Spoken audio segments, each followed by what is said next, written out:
శ్రీ గురుభ్యో నమః. అందరికీ నమస్కారం. తెలుగు హోమియోపతి గురుకులానికి స్వాగతం. నమస్కారం. ఈరోజు మనం చేయబోయే ఈ లోతైన విశ్లేషణ ఒక చాలా ఆసక్తికరమైన అంశం మీద ఉండబోతోంది.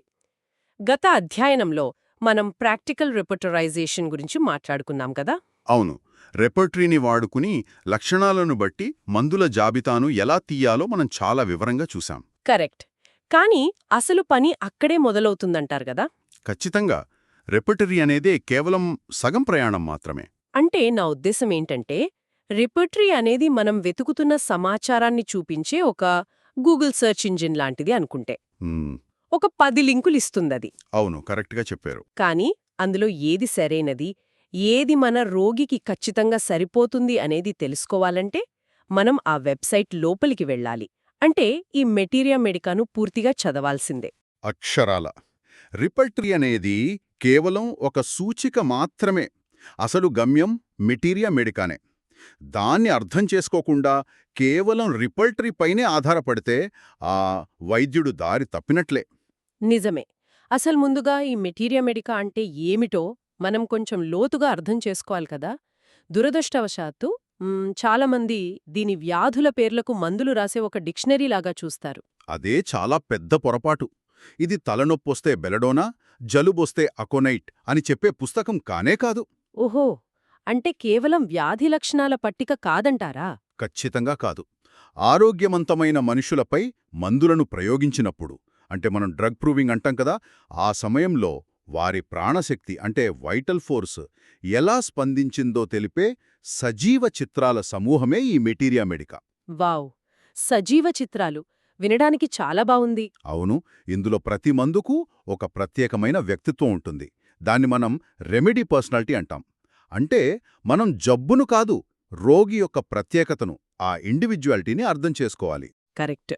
అంటే మనం భౌతిక శరీరంలో వచ్చే మార్పుల కంటే కూడా లోపల ఉన్న ప్రాణశక్తి ఎలా స్పందిస్తోంది అనే దానికి ఎక్కువ ప్రాధాన్యత ఇస్తున్నామన్నమాట. అదన్నమాట విషయం. దీన్ని బట్టి చూస్తే డాక్టర్ శామ్యూల్ హానిమాన్ రచించిన ఆర్గనన్ ఆఫ్ మెడిసిన్లోని ముఖ్యమైన అఫారిజమ్స్ అన్నీ ఈ పునాదిపైనే నిలబడి ఉన్నాయని అర్థమవుతోంది. ఏమాత్రం సందేహం లేదు.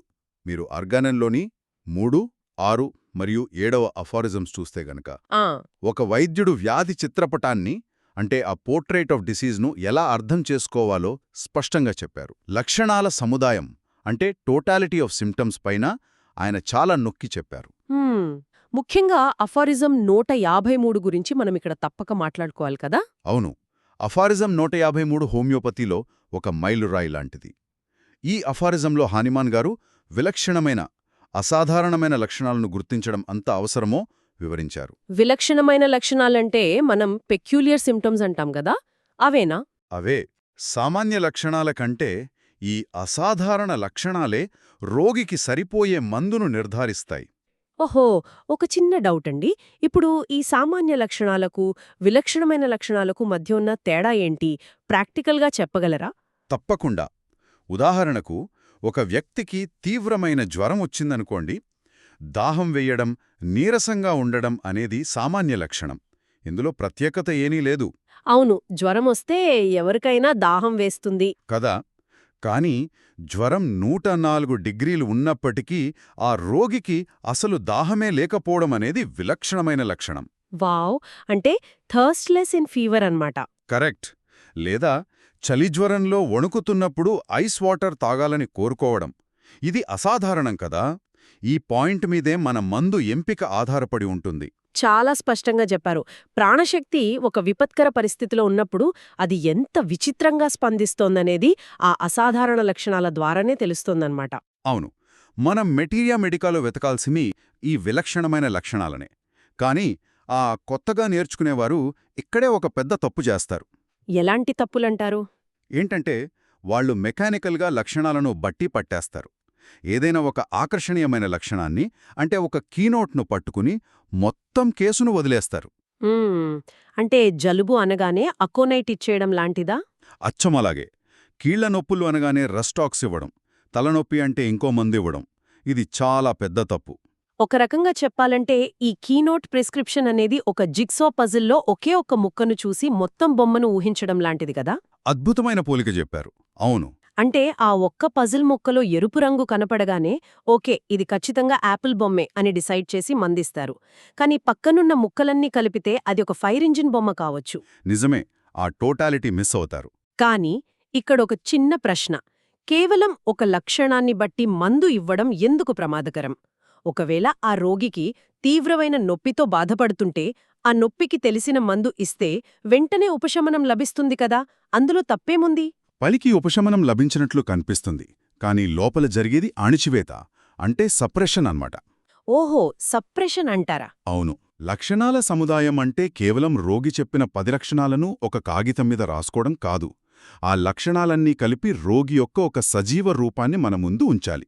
అర్థమైంది. ప్రాథమిక కారణాన్ని తొలగించకపోతే ఆ క్షణానికి నొప్పి తగ్గొచ్చు, కానీ రోగి ఆరోగ్యం శాశ్వతంగా మెరుగుపడదు. ప్రాణశక్తి దానికి వ్యతిరేకంగా పోరాడి తర్వాత ఇంకో తీవ్రమైన రూపంలో వ్యాధిని బయటకు తెస్తుంది.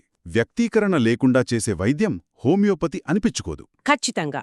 సరే, రోగి పూర్తి చిత్రాన్ని చూడాలి అనేది అర్థమైంది. కానీ ప్రాక్టికల్గా ఒక మందును మెటీరియా మెడికాలో ఎలా చదవాలో సరైన క్రమమేంటి? ఇది చాలా ముఖ్యమైన విషయం. అంటే 100 పేజీలు ఉండే ఒక మందును చదివేటప్పుడు ఎక్కడ మొదలుపెట్టాలి? లక్షణాలను ఎలా అనుసంధానించాలి? ఒక మందును చదవడానికి ఒక నిర్దిష్టమైన పద్ధతుంది. ఎప్పుడైనా సరే సాధారణ లక్షణాల నుండి నిర్దిష్ట లక్షణాల వైపు వెళ్ళాలి. అంటే జనరల్స్ నుండి పర్టికులర్స్కు అన్నమాట. ఓకే, దీనికి ఏదైనా స్టెప్ బై స్టెప్ ప్రాసెస్ ఉందా? ఉంది. ఒక 8 దశల వరుసక్రమం ఉంటుంది. మొదటిది మానసిక స్థితి, అంటే మెంటల్ స్టేట్. రోగి ప్రవర్తన ఎలా ఉంది, భయపడుతున్నాడా, కోపంగా ఉన్నాడా అనేది చూడాలి. Mental state. తర్వాత?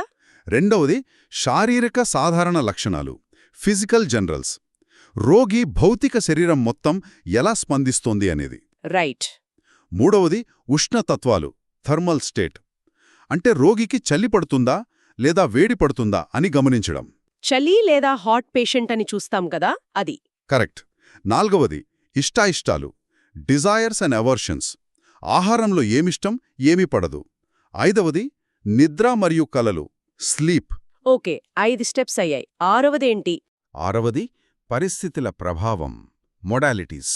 వాతావరణం, సమయం, భంగిమ వల్ల బాధలు ఎలా పెరుగుతున్నాయి, ఎలా తగ్గుతున్నాయి అనేది. అగ్రవేషన్స్ మరియు ఎమిలియరేషన్స్ కదా. అవును.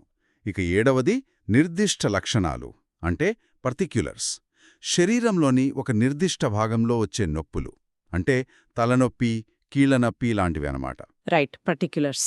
చివరగా ఎనిమిదవది సహగామి లక్షణాలు, కన్కామిటెంట్స్. అంటే ప్రధాన బాధతో పాటు దానికి ఏ సంబంధం లేకుండా వచ్చే ఇతర బాధలు.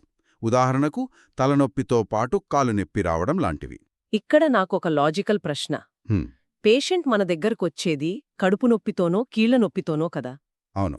అలాంటప్పుడు మనం ముందు కీళ్ల నొప్పి గురించి చదవకుండా 7వ స్టెప్లో ఉన్న పర్టిక్యులర్స్ని పక్కన పెట్టి ఈ మానసిక స్థితినో లేదా జనరల్స్తోనో ఎందుకు మొదలుపెట్టాలి? దాని వెనుకున్న మెకానిజం ఏంటి? చాలా వ్యాలిడ్ ప్రశ్న అడిగారు. ప్రాణశక్తికి కలిగే ఏ అవరోధమైనా సరే అది బయట నుంచి లోపలికి రాదు, లోపలి నుంచి బయటకు వెళ్తుంది. లోపలి నుంచి బయటకంటే? అంటే వ్యాధి ఎప్పుడూ మనిషి యొక్క అత్యంత లోతైన పొరలలో మొదలవుతుంది. అతని ఆలోచనలు, మేధస్సు, భావోద్వేగాలలో ముందుగా మార్పొస్తుంది. ఆ తర్వాతే అది నెమ్మదిగా భౌతిక శరీరం మీదికి, అవయవాల మీదికి విస్తరిస్తుంది. వావ్! కాబట్టి మనం వ్యాధి మూలాలను పట్టుకోవాలంటే ఆ మందు యొక్క మానసిక స్థితినే ముందు చదవాలి. అప్పుడే ఆ రెమెడీ పర్సనాలిటీ మనకర్థమవుతుంది. అద్భుతంగా వివరించారు. అంటే ప్రతి మందు ఒక మనిషిలా కళ్ల ముందు కనిపిస్తుందన్నమాట. అక్షరాలా. ఈ రెమెడీ పర్సనాలిటీకి మనం కొన్ని ఉదాహరణలు తీసుకుందాం. విద్యార్థులకు మరింత స్పష్టత వస్తుంది కదా. ఉదాహరణకు నక్స్వామిక వ్యక్తిత్వం ఎలా ఉంటుంది అంటారు? నక్స్వామిక చూస్తే కనుక ఈ వ్యక్తి చాలా కోపదారి, విపరీతమైన పట్టుదలున్నవాడు, ఎప్పుడూ టెన్షన్ పడుతుంటాడు. పని పట్ల తీవ్రమైన శ్రద్ధ ఉంటుంది గాని ఇతరులు చిన్న తప్పు చేసినా అస్సలు భరించలేడు. చాలా స్ట్రిక్ట్ అన్నమాట. ఫిజికల్గా ఎలా ఉంటారు? వీరికి చలి అస్సలు పడదు, ఎప్పుడూ వెచ్చగా కప్పుకోవాలి. ఇది నక్స్వామిక పర్సనాలిటీ. రైట్. మరి పల్సిటిల్లా వాళ్ళు ఎలా ఉంటారు? దానికి పూర్తిగా భిన్నం. చాలా సున్నితమైన మనస్తత్వం పల్సిటిల్లా వాళ్ళదే. ఎవరైనా ఆప్యాయంగా పలకరిస్తే బాగుండు అనిపిస్తుంది. తన బాధని ఎవరికైనా చెబుతూ ఇట్టే ఏడ్చేస్తారు. అంటే వీళ్లకు చలి పడుతుందా? అవును. వీరికి చల్లని గాలి ఉంటేనే ప్రాణం లేచి వస్తోంది. చలిగాలిలో తిరిగితే వీళ్ల బాధలన్నీ తగ్గిపోతాయి. ఓహో, పూర్తిగా ఆపోజిట్ కదా నక్స్వామికాటి. కరెక్ట్. మరి సల్ఫర్ వాళ్ల పరిస్థితేంటి? సల్ఫర్ విషయానికొస్తే వీరు గొప్ప గొప్ప ఫిలాసఫర్స్ లాగా మాట్లాడతారు. ప్రపంచాన్ని ఉద్ధరించే ప్లాన్లు చెబుతారుగాని ఆ స్నానం చేయమంటే చిరాకు, బట్టలు అపరిశుభ్రంగా వేసుకుంటారు. అదొక విచిత్రమైన క్యారెక్టర్ అన్నమాట. అవును. ఇక బ్రయోనియా వారిని గమనిస్తే వారు ఎప్పుడూ డబ్బు, వ్యాపారం గురించే మాట్లాడతారు. ఒంటరిగా ఉండాలని కోరుకుంటారు. ఎవరైనా కదిపితే కోపం వస్తుంది. చూసారా, ప్రతి మందుకు ఒక ప్రవర్తన, ఒక భావోద్వేగ స్థితి, ఒక ఉష్ణతత్వం ఉన్నాయి. ఇది వింటుంటేనే చాలా ఆసక్తికరంగా ఉంది. అవును. ఒకే వ్యాధి కారణం ఉన్నప్పటికీ ఇద్దరు వ్యక్తులకు వేరువేరు మందులు ఎలా ఇస్తామనేది తెలుసుకోవటానికి ఈ పర్సనాలిటీలే మనకు ఆధారం. కరెక్ట్. దీనికి సంబంధించి ఒక క్లినికల్ ఉదాహరణ తీసుకుందాం. ఒక తీవ్ర వ్యాధి అంటే అక్యూట్ కేసును చూద్దాం. ఓకే. ఇద్దరు వ్యక్తులు ఒకే వర్షంలో తడిశారనుకుందాం. ఇద్దరికీ ఒకే రకమైన జ్వరం, ఒళ్ళు నొప్పులు వచ్చాయి. మొదటి వ్యక్తి మంచం మీద పడుకుంటే నొప్పులు భరించలేకపోతున్నాడు. అటు ఇటూ కదులుతుంటే కొంచెం ఉపశమనంగా ఉండి నిరంతరం అశాంతితో తిరుగుతున్నాడు. రెస్ట్లెస్గా ఉన్నాడనమాట. అవును. ఈ లక్షణాలను బట్టి అతనికి మనం రస్టాక్స్ ఇస్తాం కదా. ఖచ్చితంగా. ఆ కదలిక వల్ల ఉపశమనమనేది రస్టాక్స్ యొక్క విలక్షణమైన లక్షణం. రైట్. మరి రెండవ వ్యక్తి పరిస్థితి దీనికి పూర్తిగా విరుద్ధంగా ఉంటే? అంటే ఎలా? అంటే చిన్న కదలిక కూడా వాడికి నొప్పిని విపరీతంగా పెంచుతోంది. అందుకని గదిలో ఎవ్వరూ మాట్లాడకూడదు, తను కదలకుండా ఒకే భంగిమలో నిశ్శబ్దంగా పడుకోవాలి అనుకుంటున్నాడనుకోండి. అప్పుడు ఖచ్చితంగా బ్రయోనియా ఇస్తాం. చూసారా, వ్యాధికి కారణం ఒక్కటే, అంటే వర్షంలో తడవడం. వ్యాధి పేరు ఒక్కటే, అంటే జ్వరం.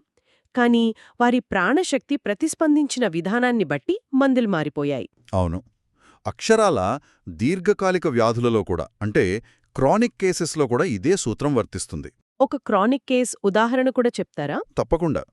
ఇద్దరు డయాబెటీస్ రోగులు మీ దగ్గరకొచ్చారనుకోండి. వారి బ్లడ్ షుగర్ లెవెల్స్ ఒకేలా ఉండొచ్చు, కానీ మనం డయాబెటీస్ అనే పేరును బట్టి మందివ్వము కదా. అవును, వ్యక్తిగతీకరణ ముఖ్యం. మొదటి రోగికి వేడి వాతావరణం పడదు, ఎప్పుడూ ఫ్యాన్ గాలి లేదా చల్లగాలి కావాలి, అంటే వామ్ బ్లడెడ్ అన్నమాట. పైగా బాగా దాహం వేస్తుంది. అతనికి బ్రయోనియా లేదా ఇంకేడైనా మందవసరం కావచ్చు. రెండో రోగికి ఎప్పుడూ చలిగా ఉంటుంది, ఎండాకాలంలో కూడా వెచ్చని దుప్పట్లు కావాలి. అతనికి నక్స్వామిక అవసరమవుతుంది. ఈ ఉష్ణతత్వాలు మందును ఖచ్చితంగా వేరుచేస్తాయి. హోమియోపతిలో వ్యాధి నిర్ధారణ కంటే రోగి నిర్ధారణ ముఖ్యమని చెప్పేది అందుకే. అబ్బా, చాలా అద్భుతంగా చెప్పారు. దీన్ని బట్టి మనం గత అధ్యాయంలో నేర్చుకున్న రిపర్టరీ, ఇప్పుడు వింటున్న మెటీరియా మెడికా ఎలా కలిసి పనిచేస్తాయో ఒక స్పష్టమైన చిత్రం వస్తోంది. అవును, రెండూ ఒక నాణ్యానికున్న రెండు ముఖాల్లాంటివి. ఒక కేస్ తీసుకున్నప్పుడు ఆ సమాచారాన్ని ప్రాసెస్ చేసే ఫ్లో ఎలా ఉంటుందంటే, ముందుగా రోగి వివరాలు తీసుకుంటాం, వాటిని లక్షణాలుగా మాలుస్తాం. రైట్. ఆ లక్షణాలను రిపర్టరీలో రూబ్రిక్స్గా వెతుకుతాం కదా. అప్పుడు రిపర్టరీ మనకొక 10 మందుల గ్రూప్నిస్తుంది. అందులోంచి ఏది సరైనదో మెటీరియా మెడికా చదివి మనం నిర్ధారిస్తాం. కరెక్ట్. అంటే రిపర్టరీ సూచిస్తుంది, మెటీరియా మెడికా నిర్ధారిస్తుంది. రిపర్టరీ సజెస్, మెటీరియా మెడికా కన్ఫర్మ్స్. వావ్! మీరు చెప్పిన ఈ వాక్యం హోమియోపతి విద్యార్థులందరూ ఫ్రేమ్ కట్టించుకుని పెట్టుకోవాలి. ఇది చాలా పవర్ఫుల్ స్టేట్మెంట్. నిజంగానే రిపర్టరీ ఇచ్చే లిస్ట్ ఫైనల్ కాదన్మాట. కానే కాదు. మెటీరియా మెడికాతో నిర్ధారించుకుంటేనే అది ప్రిస్క్రిప్షన్ అవుతుంది. అంతేకాదు, మందుల మధ్య ఉండే సంబంధాలను కూడా మనం మెటీరియా మెడికా ద్వారానే అర్థం చేసుకుంటాం. మందుల మధ్య సంబంధాలు అంటే రెమెడీ రిలేషన్షిప్స్ అంటాం కదా, అవేనా? అవును. ఒక మందు తర్వాత ఇంకో మందు ఏది వెయ్యాలి అంటే ఫాలోవెల్. ఒక మందు పనితీరును పెంచేది ఏది అంటే కాంప్లిమెంటరీ. ఒకవేళ మందు వికటిస్తే దానికి విరుగుడి ఏది అంటే యాంటీడోట్స్. ఇవన్నీ మెటీరియా మెడికా చివర్లో స్పష్టంగా ఉంటాయి. ఓహో, అంటే ఒక మందు ఇచ్చిన తర్వాత నెక్స్ట్ ఏం జరగబోతోంది అనేది ముందే ఊహించి వరుసక్రమంలో ఆలోచించడమన్నమాట. అవును, సీక్వెన్స్ థింకింగ్ అంటాం దీన్ని. ఒక దీర్ఘకాలిక రోగిని నయం చెయ్యాలంటే ఈ సీక్వెన్స్ థింకింగ్ చాలా అవసరం. రైట్. కానీ విద్యార్థులు క్లినిక్లో కూర్చున్నప్పుడు ఒక పెద్ద సవాల్ ఎదురవుతుంది కదా. ఎలాంటి సవాలు? మార్కెట్లో వందలాది మెటీరియా మెడికా పుస్తకాలున్నాయి. బోరిక్, కెంట్, క్లార్క్, ఫాటక్ ఇలా 10ల సంఖ్యలో ఉంటాయి. ఒక్కో దాంట్లో మందు లక్షణాలు ఒక్కోలా కనిపిస్తాయి కదా. చాలామంది బిగినర్స్కుండే కన్ఫ్యూషన్ ఇదే. దీనికొక పోలిక చెప్పాలంటే, ఒకే పర్వతాన్ని ఉత్తరం వైపు నుంచి చూస్తే ఒకలా, దక్షిణ నుంచి చూస్తే మరోలా కనిపిస్తుంది కదా. పర్వతం ఒక్కటే కాని చూసే కోణం బట్టి దాని ఆకారం మారినట్లనిపిస్తోంది. ఈ పుస్తకాలు కూడా అంతేనా? ఆ పర్వతం పోలిక చాలా అద్భుతంగా సరిపోతోందిక్కడ. కరెక్ట్గా చెప్పారు. అవునా? మరి ఏ పుస్తకం చదవాలి అనే గందరగోళం నుంచి ఎలా బయటపడాలి అంటారు? అసలా పుస్తకాల్లో ఎలాంటి వైరుధ్యం లేదు, కేవలం దృక్కోణాలు మాత్రమే వేరు. దీన్ని స్పష్టంగా అర్థం చేసుకోవడానికి మనం ఇందాక మాట్లాడుకున్న నక్స్వామిక మందునే ఉదాహరణగా తీసుకుందాం. ఓకే.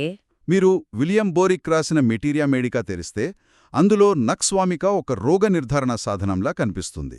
అంటే కొంచెం క్లినికల్గా ఉంటుందా? అవును, జీర్ణకోశ వ్యవస్థ మీద ఎలా పనిచేస్తుంది, నాడుల మీద ఎలా పనిచేస్తుంది అని పాయింట్ల వారీగా చాలా స్ఫుటంగా ఉంటుందందులో. మరి కెంట్ పుస్తకంలో ఎలా ఉంటుంది? అదే నక్స్వామికను కెంట్ రాసిన పుస్తకంలో చదివితే అదొక కథలా ఉంటుంది. నక్స్వామిక మనిషి మీ కళ్ల ముందు కూర్చుని తన ఆఫీసులోని టెన్షన్లు చెబుతూ తన కింద పనిచేసేవాళ్ల మీద అరుస్తున్నట్లుగా ఒక లోతైన వ్యక్తిత్వం కనపడుతుంది. వావ్! అంటే కాన్స్టిట్యూషనల్ డెప్త్ అన్నమాట. కరెక్ట్. ఫాటక్ పుస్తకం చూస్తే మందుల మధ్య పోలికలు నేర్పుతుంది. నాష్ చదివితే ప్రాక్టికల్గా క్లినిక్లో ఉపయోగపడే కీనోట్స్ అద్భుతంగా నేర్చుకోవచ్చు.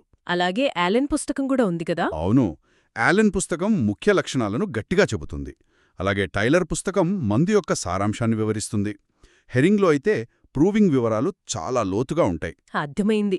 చూసారా, ఒకరేమో భౌతిక లక్షణాలను పట్టుకుంటే ఇంకొకరేమో మనస్తత్వాన్ని పట్టుకున్నారు. కానీ మూల స్వభావం ఒకటే, ఎసెన్స్ మారలేదు. ఖచ్చితంగా.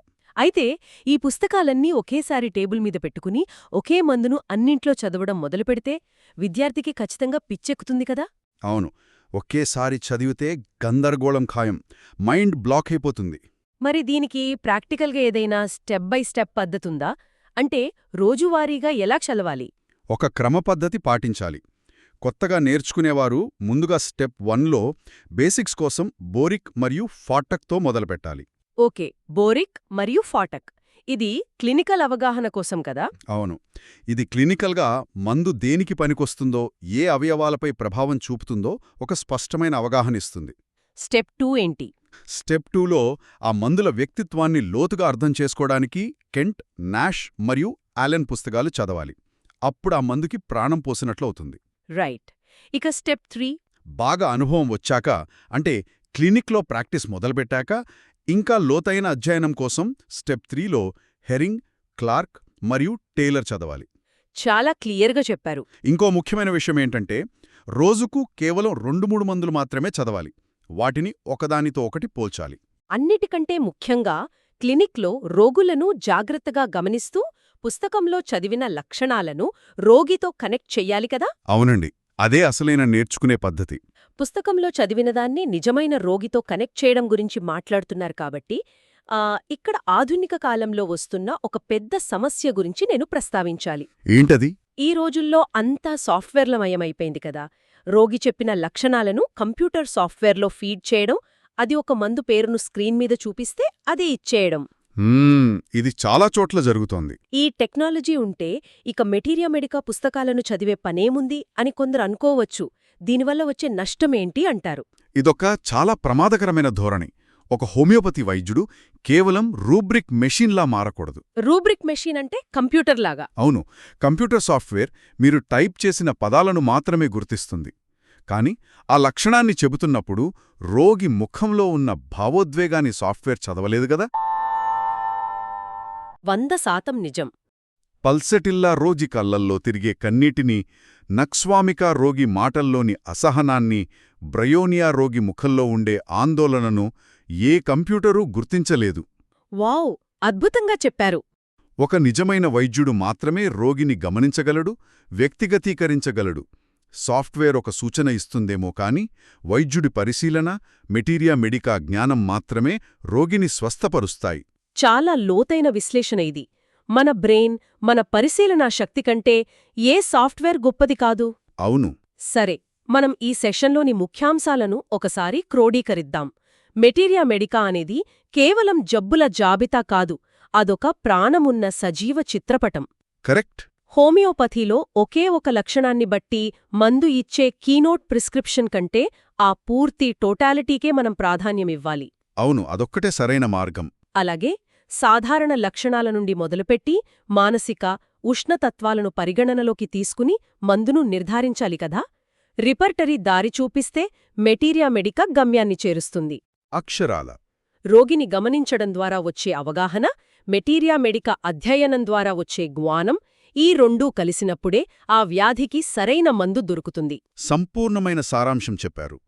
వైద్యమనేది కేవలం పుస్తకాల్లో లేదు, అది వైద్యుడి పరిశీలనలో ఉంది అని నేర్చుకునేవారంతా గుర్తుపెట్టుకోవాలి. మనం ఈరోజు మెటీరియా మెడికాను ఎంత జాగ్రత్తగా చదవాలో, ఒక రోగిని ఎంత లోతుగా అర్థం చేసుకోవాలో చాలా వివరంగా తెలుసుకున్నాం. అవును. అయితే వచ్చే విశ్లేషణలో మనం మరొక ఆసక్తికరమైన, బహుశా ప్రతి వైద్యుడు భయపడే ఒక అంశం గురించి చర్చిద్దాం. ఓకే, దేని గురించి? అదేంటంటే, కొత్తగా నేర్చుకునేవారు రోగుల కేసులను ఎలా తప్పుగా అర్థం చేసుకుంటారు అనేది. చాలా ఇంపార్టెంట్ టాపిక్ ఇది. అవును. మీరు మెటీరియా మెడికా ఎంత బాగా చదివినా, ఎన్ని పుస్తకాలు కంఠతా పట్టినా సరే, కేస్ తీసుకునేటప్పుడు మీరు చేసే చిన్న పొరపాటు మొత్తం చికిత్సను ఎలా దెబ్బతీస్తుందో, ఒక లక్షణాన్ని తప్పుగా ఎలా అన్వయించుకుంటామో వచ్చే సెషన్లో లోతుగా విశ్లేషిద్దాం. తప్పకుండా. ఆలోచించండి. మీ పరిశీలనలో ఏ చిన్న పక్షపాతమున్నా అది రోగి ప్రాణశక్తికి ఎంత నష్టం చేకూరుస్తుందో. ఖచ్చితంగా ఆలోచించాల్సిన విషయమే. జై శ్రీకృష్ణ. వాసుదేవ.